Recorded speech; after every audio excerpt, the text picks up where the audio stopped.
Your position is being eliminated. Accept this entry-level role or leave. The HR representative stared at the wall behind me, not even granting me the dignity of eye contact. 20 years of my life, reduced to a 15-minute meeting where they couldn't even look at me. My throat tightened. Can I have until tomorrow? My voice barely audible as I thought about the mortgage payment due in 3 days. For 2 decades, I had poured everything into growing the firm's client portfolio. While colleagues attended their children's recitals and weekend getaways, I stayed behind, cultivating relationships with high-value prospects. My dedication transformed a struggling regional firm into an industry leader. Every holiday season, executives celebrated record profits I had directly secured. That evening, a former coworker sent me a message. Heard about what happened. For your information, your position wasn't eliminated. The CEO's nephew starts Monday. Before I tell you how I turned this betrayal into the most satisfying professional revenge of my career, I want to be clear about something. What you're about to hear isn't just another workplace drama. It's a masterclass in recognizing your own value when others fail to. If you've ever been underestimated, overlooked, or cast aside despite your dedication, this story is for you. Listen until the end because the strategy I used didn't just restore my dignity, it completely transformed the power dynamic in ways nobody saw coming. And if you're enjoying our stories but haven't hit the like and subscribe buttons yet, please take a moment to do so. Your support ensures you won't miss any of our future uploads where real people share how they reclaimed their power in extraordinary ways. My name is Everly Quinn. For those who know me professionally, I've always been the problem solver, the one who could smooth over any client concern with a mixture of analytical thinking and genuine relationship building. I built my reputation on delivering results without drama, finding solutions where others saw dead ends. My colleagues used to joke that I could convince a fish to buy swimming lessons, but it wasn't charisma that built my success. It was genuine care for my clients' needs, combined with a work ethic that never allowed me to give less than my absolute best. Outside of work, I lived a deliberately simple life. My small lakeside home, with its overgrown garden and collection of mismatched teacups, was my sanctuary. I never married, not because I didn't want to, but because the right relationship never seemed worth sacrificing the career I'd built. Besides, I had my rescue dog Winston, who greeted me every evening as if I were returning from war rather than an office 10 miles away. I should have seen it coming. The signs were there, subtle at first, then increasingly obvious as weeks passed. Meeting invitations that somehow missed my inbox. Strategic discussions relocated to impromptu golf outings. Client information requests that bypassed my desk despite my history with the accounts. But when you've built your identity around a company for 20 years, denial becomes a powerful force. I chose to believe these were oversights, rather than orchestrated exclusions. The morning of my demotion began like any other. I arrived at 7 a.m., 2 hours before most of the staff, reviewing quarterly projections and preparing client presentations. My calendar showed a 10:30 meeting with Patrice from HR. Unusual, but I assumed it was about the health insurance changes that had been announced company-wide. When I entered the small conference room, Patrice wasn't alone. Our general counsel, a man I'd rarely spoken with despite our long tenure, sat beside her with a manila folder. Neither offered a handshake. After their bombshell announcement, I sat motionless, my mind racing through calculations. The entry-level position they offered came with a 62% pay cut. My mortgage, my mother's assisted living facility payments, even basic utilities would become impossible. This is happening regardless of your performance, Patrice added, as if this clarification offered comfort. The company is restructuring. Restructuring typically involves advance notice, I replied, fighting to keep my voice steady. Severance packages, transition periods. The general counsel cleared his throat. This is the transition period. We're offering you continued employment when we could simply terminate your position. I wanted to scream that 20 years of loyalty deserved more than this clinical disposal, but instead, I asked for 24 hours to consider their generous offer. Back at my desk, I noticed colleagues averting their eyes. News traveled fast. My computer access had already been restricted. I could no longer view client contracts or revenue forecasts. 2 decades of institutional knowledge, and they had already begun erasing my digital footprint. I maintained composure while collecting personal items from my desk, a plant I'd kept alive since my first year, a handwritten note from my first major client thanking me for saving their business. Small treasures that suddenly felt like artifacts from another life. In my car, the professional facade crumbled. I gripped the steering wheel, pressure building behind my eyes, but the tears wouldn't come. Instead, a strange clarity emerged. I reached for my phone and scrolled to a contact I'd never needed to use outside of scheduled quarterly meetings. Devin Aldridge, Chief Financial Officer at Midwestern Financial Partners, the $15 million account I had personally grown from a modest regional client to our company's crown jewel.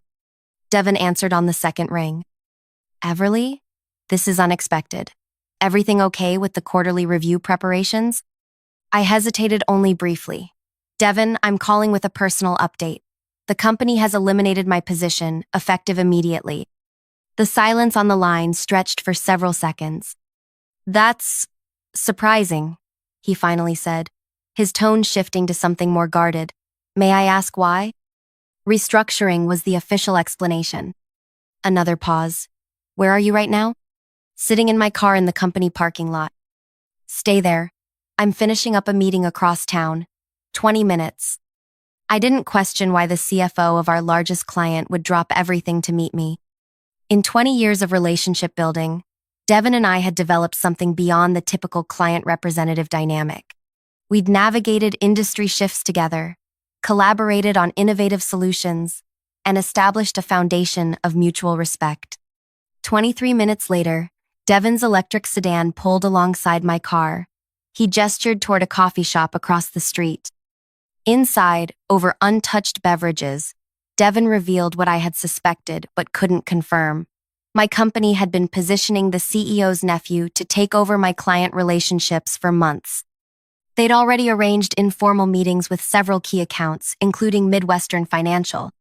He's bright enough, Devin said, but completely green. During our lunch, he spent more time dropping names than asking about our needs. When I mentioned the custom reporting system you designed for us, he suggested we migrate to their standard platform to streamline operations. I felt a flicker of vindication. The reporting system Devin mentioned had taken me months to develop specifically for their unique regulatory requirements. It was one of many customizations I'd created to cement our relationship. Here's what you need to know, Devin continued, leaning forward. Our contract renews in 60 days. We've been approached by 3 of your competitors in the last month alone. The only reason we haven't entertained their proposals is because of the relationship we have with you. My mind raced with implications. Devin, I appreciate that, but let me finish, he interrupted. Midwestern is expanding. We're acquiring 2 regional institutions next quarter, which means our service needs will increase substantially. We've been discussing whether to expand our agreement with your firm or build in-house capacity. He paused. I'd prefer a third option. Which is? You, as an independent consultant, initially to manage the transition, but potentially longer term. I stared at him, processing the suggestion. You want me to leave and take your business with me? Devin shook his head. I want to hire the person who's been instrumental to our success. The contract with your firm is a separate matter that our board will decide with input from whoever is advising us during this critical expansion period. I thought about the mortgage payment looming, about 20 years of loyalty rewarded with a humiliating demotion, about the CEO's nephew stepping into relationships I had cultivated through countless early mornings and missed weekends. I need to think about this, I said. Devin nodded. Of course, but don't think too long. 60 days moves quickly. That evening, I sat on my back porch watching Winston chase shadows across the yard. The simple joy of his movements contrasted sharply with the complexity of my situation. My phone buzzed with messages from colleagues, some expressing genuine shock, others fishing for details they could relay through the office gossip network. One message stood out. Tamar, our receptionist who had started as an intern during my early years, wrote, "They've already moved someone into your office. Box from the fancy design store downtown. Nameplate reads, Griffin Harding, Senior Client Director. Thought you should know." Griffin Harding, The CEO's nephew now had a name and my title, with senior, added for good measure. I poured a glass of wine and considered my options. I could accept the entry-level position, swallowing my pride while searching for new opportunities. I could walk away with nothing but a 2-decade gap in my resume, or I could take Devon's offer, effectively using my client relationship to establish myself independently. The third option felt like a betrayal of my professional principles. I had always prided myself on ethical conduct, on building success through service rather than manipulation. Using client relationships for personal gain seemed to cross a line I had never imagined approaching. But as night fell and I calculated how many months I could survive on my savings, something shifted in my perspective. The company had discarded 20 years of loyalty without hesitation. They had already begun erasing my contributions, rewriting the narrative of client relationships I had built. Was it really unethical to continue serving a client who valued my expertise, regardless of which company name appeared on my business card? By morning, I had made my decision, but not the one Devon expected. I arrived at the office at my usual early hour and sent a brief email accepting the entry-level position in the administrative department. Within minutes, I received confused responses from both HR and my former manager. This wasn't the outcome they had anticipated. They had expected, perhaps hoped for, an indignant resignation. When I arrived at my new desk in the administrative pool, the confusion was palpable. Younger employees whispered behind partitions, wondering why someone from upper management would accept such a demotion. My new supervisor, a woman 15 years my junior, awkwardly explained my reduced responsibilities with frequent reassurances that I probably already know this, but procedure requires I explain it. My strategy was simple: visibility and information. The entry-level position gave me legitimate access to the building, to basic company systems, and most importantly, to observe. I needed to understand exactly how Griffin Harding would approach the Midwestern financial relationship before making my next move. I called Devon that afternoon. "I've decided to accept your consulting offer," I told him, "but I'm also staying at the firm in a different capacity for now." "That's unusual," he replied, clearly surprised. "May I ask why?" "To ensure a proper transition," I said. "Midwestern deserves continuity of service. I want to make certain your needs are fully communicated to my replacement." Devon's tone suggested he didn't entirely believe this explanation, but he didn't press further. "And when would you begin consulting with us?" "I could start providing independent advisory services immediately, after hours. We'd need to be careful about potential conflicts of interest, of course." "Of course," Devon agreed, a new note of respect in his voice. He recognized strategy when he heard it. Over the next 3 weeks, I lived a carefully compartmentalized existence. During the day, I performed basic administrative tasks with meticulous attention to detail. I arrived early, stayed late, and maintained a pleasant, helpful demeanor that confused those who had expected resentment. After hours, I met with Devon and his team to develop a comprehensive analysis of their current service agreement. I created detailed documentation of every customization, every workaround, every special arrangement I had implemented over the years, knowledge that existed primarily in my head, and scattered notes rather than formal company documentation. Meanwhile, I observed Griffin Harding's approach to client management. He was exactly as Devon had described: confident but inexperienced, more focused on impressing than understanding. He made swift decisions to modernize processes without grasping their purpose. He scheduled client meetings during their busiest operational periods. He dismissed concerns raised by account team members who had worked alongside me for years. Most critically, he began dismantling the custom reporting system I had built for Midwestern Financial, insisting that transitioning to the standard platform would showcase our newest features and streamline their experience. What he failed to understand, what nobody had documented because it had evolved organically through my relationship with Devon's team, was that Midwestern operated under unique regulatory requirements due to their particular mix of financial products. The custom system wasn't a preference, it was a necessity for their compliance protocols. When the system transition began causing data inconsistencies, Griffin dismissed them as temporary migration issues, rather than fundamental incompatibilities. The account team, now reporting to him, tried to raise concerns, but were overruled. 4 weeks into my demotion, Devon requested an urgent meeting with company leadership to address serious concerns about service quality. The meeting was scheduled for the following Monday at 9 a.m. Griffin appeared unconcerned, assuring everyone that clients always get nervous during transitions and that he would smooth things over. That Friday afternoon, I received an unexpected meeting invitation from our CEO's assistant. The calendar item simply read, Midwestern Financial Discussion with my name alongside Griffin's and the executive team. Someone had finally remembered that I might have relevant knowledge about our largest account. I spent the weekend preparing, not for the meeting as they expected, but for what would come after. I reviewed my consulting agreement with Devon, confirmed that my non-compete only covered direct competitors rather than clients, and finalized my recommendation for Midwestern's service restructuring. Monday morning arrived with the particular tension that accompanies high-stakes meetings.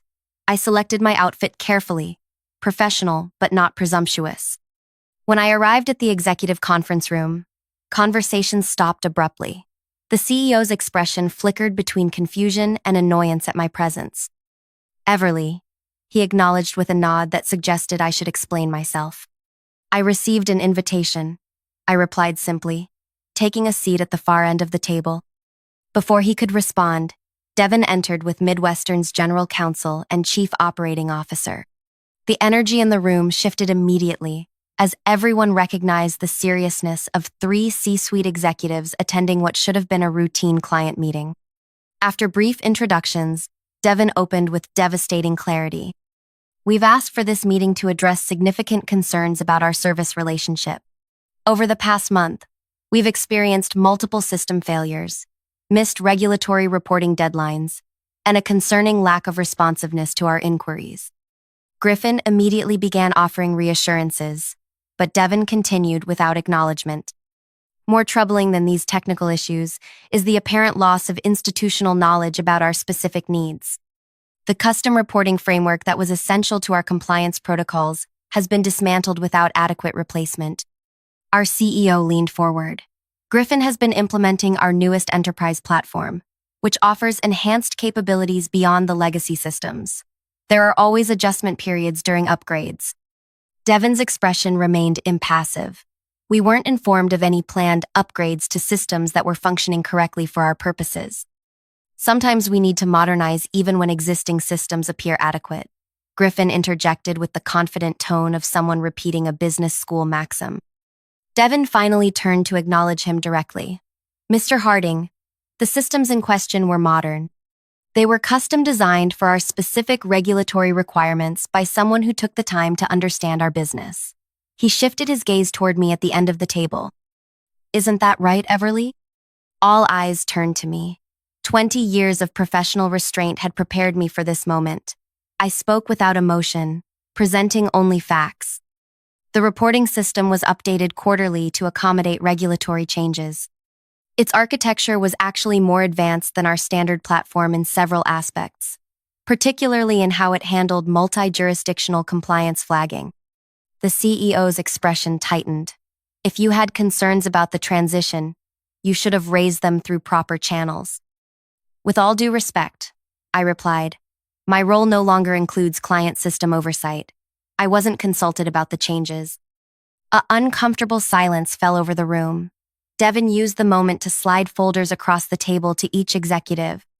We've prepared a detailed assessment of our current service agreement and identified several areas where we believe adjustments are necessary, he stated.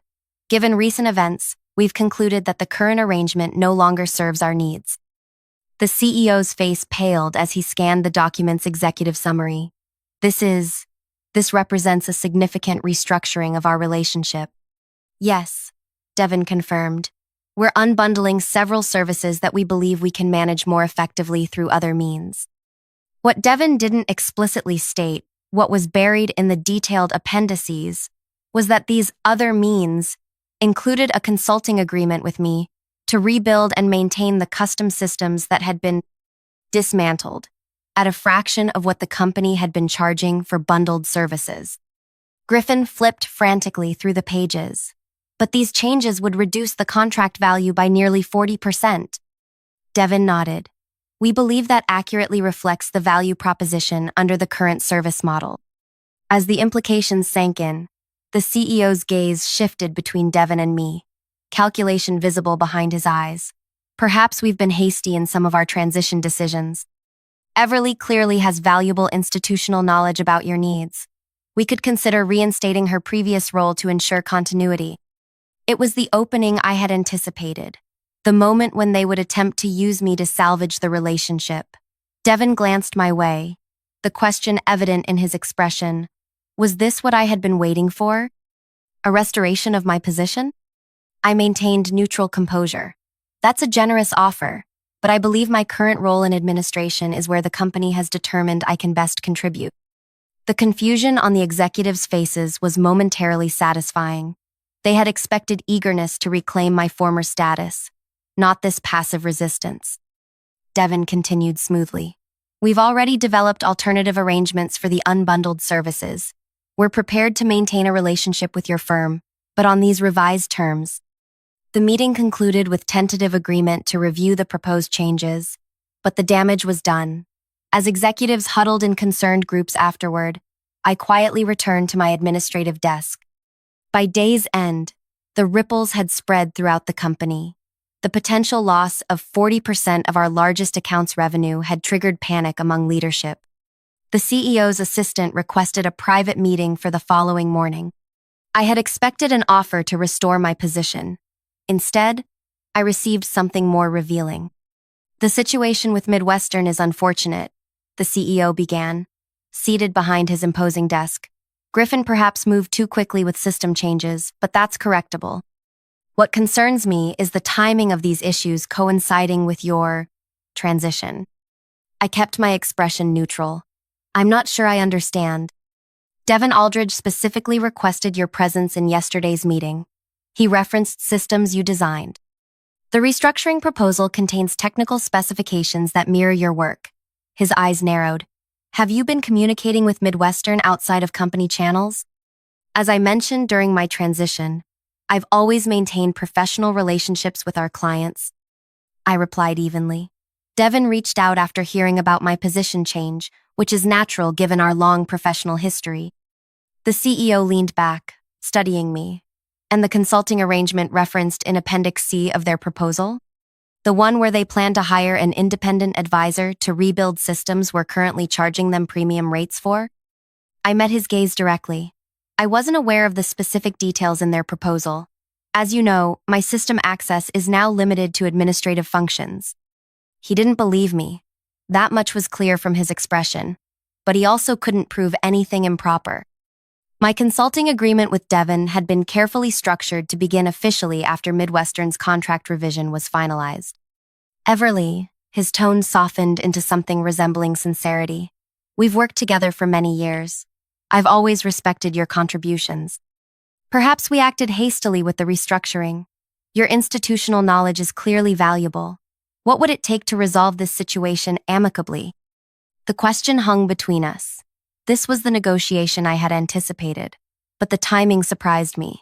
I had expected them to try salvaging the Midwestern relationship first before approaching me with concessions. I'm not sure what you're asking, I responded, maintaining my careful neutrality. He sighed with theatrical weariness. Let's be direct. You built the Midwestern relationship. They trust you. We need that relationship to continue as it has been.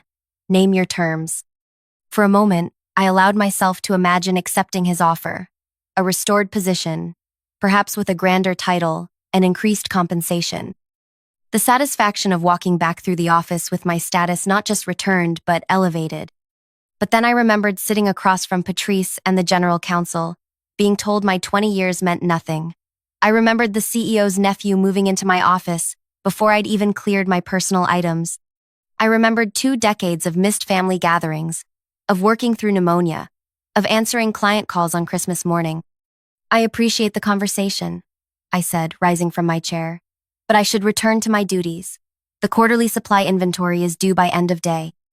His face registered genuine shock. You're turning down the opportunity to reclaim your position? I'm honoring the company's original decision about where my skills are best utilized, I replied. If there's nothing else, I should get back to those inventory spreadsheets. I left him staring after me, visibly struggling to comprehend my refusal. It wasn't the reaction of someone who had been plotting revenge.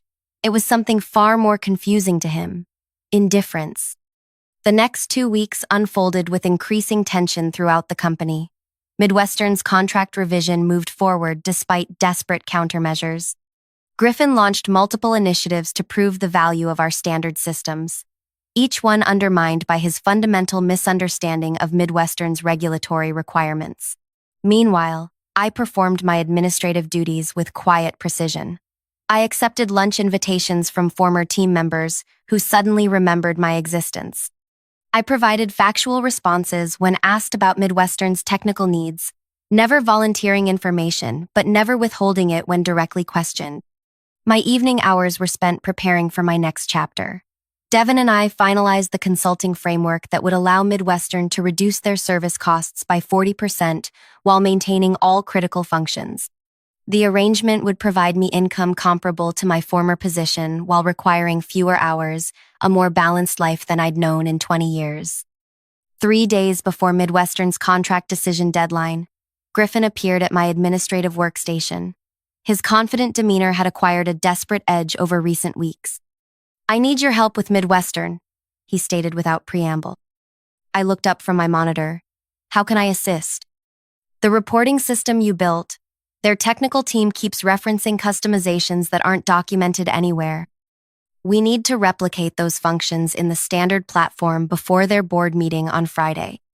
I had anticipated this moment. "I'd be happy to explain the system architecture. When would you like to discuss it?" Relief washed over his features.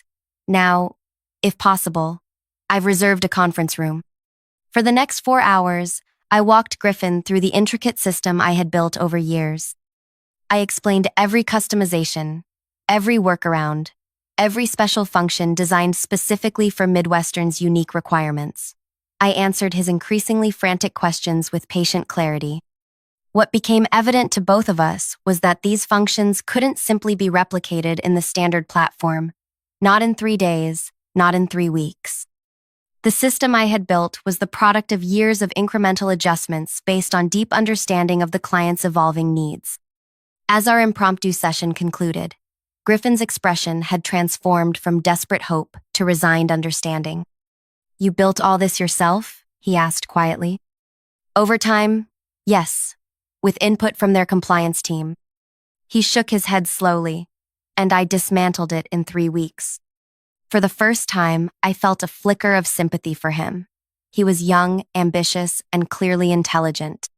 His primary failing wasn't incompetence but inexperience, and the arrogance that often accompanies it. "Systems can be rebuilt," I offered, "with proper understanding of the requirements." He gathered his notes, exhaustion evident in his movements. "The board meeting is Friday. Even if I worked around the clock, there's no way to restore what they need by then." I nodded, neither confirming nor contradicting his assessment. As he reached the door, he paused. "Why did you agree to help me today, after everything that happened?" The question was sincere, perhaps the first genuine moment we'd shared. "Because you asked," I replied simply, "and because client needs have always been my priority." He studied me for a long moment before nodding once and departing. Thursday evening, I received an unexpected call from the CEO. "Midwestern's board meets tomorrow morning," he began without greeting. "Griffin tells me you've been helpful explaining the technical requirements, but we're still facing a significant contract reduction." "I'm sorry to hear that," I replied. "We've prepared a counter-proposal. Full restoration of your previous position, with a substantial increase in compensation and authority. Director level with equity participation." He paused. "In exchange for your active intervention with Midwestern, convince them to maintain the full service agreement." It was more than I had expected, significantly more. The equity offer alone represented financial security I had never achieved despite my years of service. "That's very generous," I acknowledged. "We value loyalty, Everly. Your knowledge is irreplaceable." The irony of his statement was almost painful. "And Griffin?" He'll remain in a senior position, focusing on new business development rather than existing account management. I considered the offer carefully. It represented everything I had worked toward for 20 years: recognition, authority, financial security. All I needed to do was convince Devin to continue overpaying for bundled services his company didn't need. "I appreciate the offer," I said finally, "but I don't believe I can influence Midwestern's decision at this point. Their analysis of service needs appears quite thorough." Silence stretched across the line. When he spoke again, his tone had hardened. "I see. Then I wish you luck with your future endeavors, whatever they may be." The implied threat was clear, but it held no power over me anymore. My administrative position had always been temporary, a means to an end rather than a destination. Friday morning, I submitted my resignation effective immediately. I cleared my few personal items from the administrative desk and walked through the lobby one final time. Tamar, the receptionist, gave me a knowing smile as I passed. "They're all in the executive conference room," she whispered. "Midwestern's board decision is being delivered by video call." I nodded my thanks and continued toward the exit, stepping into the bright spring morning with a curious lightness. For the first time in 20 years, I had nowhere specific I needed to be. I drove to the lakeside park where this journey had begun 5 weeks earlier. The morning air carried the scent of new growth as I followed the walking path along the water. My phone remained silent in my pocket. I had removed company email from my personal device that morning. At precisely 10:30 a.m., when I knew the Midwestern board decision would be delivered, I sat on a bench overlooking the water and finally allowed myself to feel everything I had suppressed: the hurt of betrayal, the indignity of dismissal, the uncertainty of new beginnings. The emotions washed through me without diminishing my sense of clarity. My phone vibrated with a text message from Devin. "Decision delivered. Call when you can." I gave myself another 30 minutes of peaceful solitude before making the call. "It's official," Devin said when he answered. "The board approved the revised service agreement, 40% reduction in overall fees with unbundled services as we discussed." "How did they take it?" I couldn't help asking. Devin chuckled. "Not well.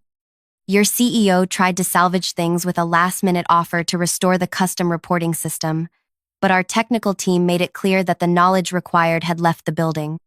Quite literally, as it turns out." I smiled despite myself. "And our consulting arrangement?" "Approved unanimously. You can start Monday if you're ready. Initial 6-month contract with option to extend or convert to permanent position." "I'll be ready," I confirmed. The weeks that followed unfolded with a rhythm entirely different from my previous professional life. I worked directly with Midwestern's technical team to rebuild the custom reporting system, this time with comprehensive documentation and training materials to ensure institutional knowledge was properly preserved. The work was challenging and satisfying. More surprisingly, it rarely extended beyond reasonable hours. For the first time in decades, I found myself with evenings free to explore interests long set aside.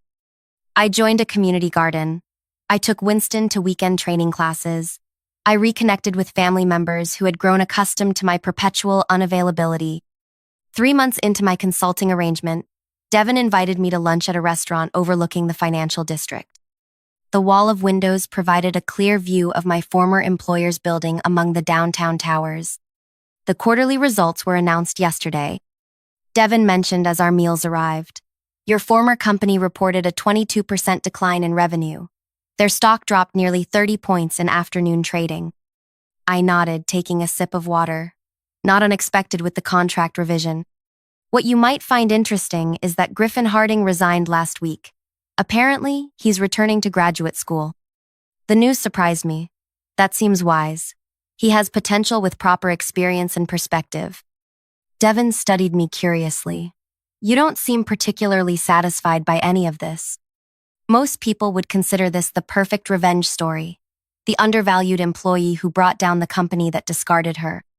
I considered his assessment. That wasn't my goal. I simply recognized my own value when they failed to. And the 40% contract reduction that devastated their quarterly performance was based on an honest assessment of which services Midwestern actually needed. I replied.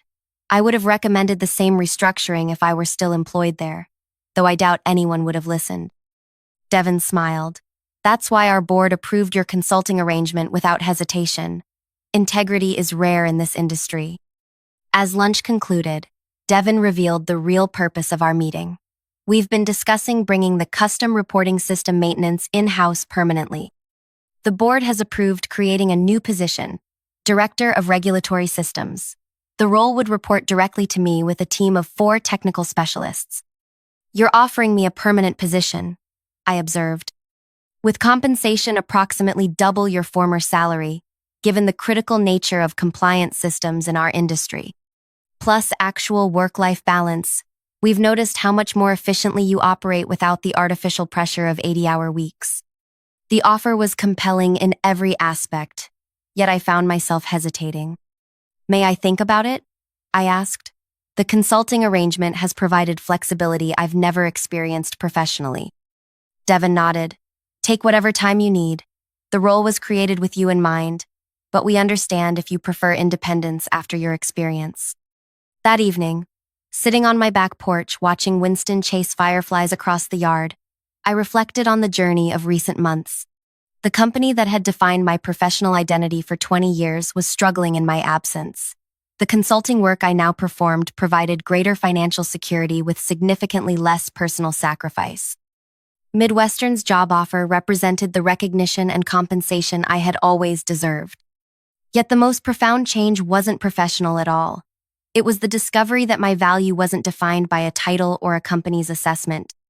The skills I had developed, the relationships I had built, the knowledge I had acquired, these belonged to me regardless of where I applied them. The revenge fantasy I had briefly entertained during those first painful days after my demotion now seemed oddly hollow. The company's struggling performance brought me no particular satisfaction. Griffin's resignation elicited more sympathy than triumph. Even the CEO's desperate final offer had felt more sad than vindicating. What satisfied me deeply was rebuilding my life on my own terms, creating boundaries that honored both my professional capabilities and my personal needs. The company had eliminated my position, but in doing so, they had inadvertently freed me from limitations I hadn't recognized. 1 week later, I accepted Midwestern's offer with negotiated modifications to preserve certain flexible work arrangements. The day I signed the contract, I drove past my former employer's building. The company logo still illuminated the upper floors, though rumors of downsizing and possible acquisition had begun circulating through industry channels. I felt no animosity as I glanced up at the familiar tower, only a quiet acknowledgement that sometimes losing what we think defines us creates space for discovering who we truly are.